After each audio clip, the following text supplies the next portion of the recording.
کوفہ کے اندر بے وفاؤں کے شہر میں، بے وفاؤں کے شہر حسرت اطاعت لے کر، اور بہت ساری حسرتیں دل کے اندر، ایسی حسرت کہ دل کی بات کس کو کہوں کوئی موجود بھی نہیں ہے۔ کبھی قبرستان میں جا کر کسی خلوت میں کچھ فرما دیتے، اور کبھی راویوں کے بقول کسی کنویں میں منہ کر کے اپنے دل کا راز وہاں پر بیان فرما دیتے، اور پھر آرزو کرتے کہ خدایا مجھے اٹھا لے، مجھے اپنے پاس بلا لے،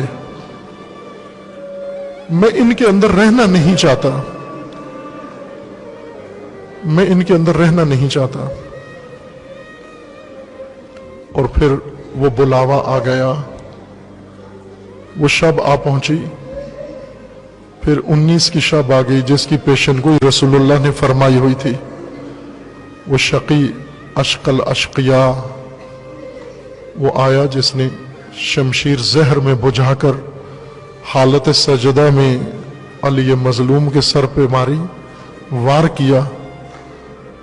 شمشیر کا لگنا تھا، بے ساختہ علی کے منہ سے یہی جملہ لکھنا، فزت ورب الکعبہ، رب کعبہ کی قسم میں کامیاب ہو گیا، رب کعبہ کی قسم میں کامیاب ہو گیا ہوں۔ وہ شب ایسی تھی، اس شب میں آثار تھے۔ امیر المومنین نے افطار کیا، صرف پانی کے ساتھ افطار کیا، پانی کے ساتھ افطار کر کے بیٹی کے گھر سے آئے۔ وہ آثار نمایاں تھے، ہر دن کوئی ساتھ آتا تھا، اس دن اکیلے تشریف لائے۔ شب سے گویا تیاریاں ہیں علی کی اپنے پروردگار کی بارگاہ میں جانے کے لیے، اور اسی اہتمام کے ساتھ آئے۔ مسجد میں آ کے دیکھا لوگ سو رہے ہیں، سحری کا وقت ہے، لوگ سو رہے ہیں، عبادت کا وقت ہے لیکن جاگے ہوئے نہیں ہیں۔ سب کو ایک ایک کر کے بیدار کیا، اور یہ ملعون ابن ملجم بھی سویا ہوا تھا، الٹا سویا ہوا تھا، اس کو بھی ہلایا اور اس کو بیدار کیا، اپنے قاتل کو جگایا، بیدار کیا، اٹھایا، اٹھ سحر کا وقت ہے، اللہ کا نام لے، بندگی خدا کر، اور پھر اس کے بعد خود مشغول ہوئے۔ عزیزان، یہ ضربت لگی اور خبر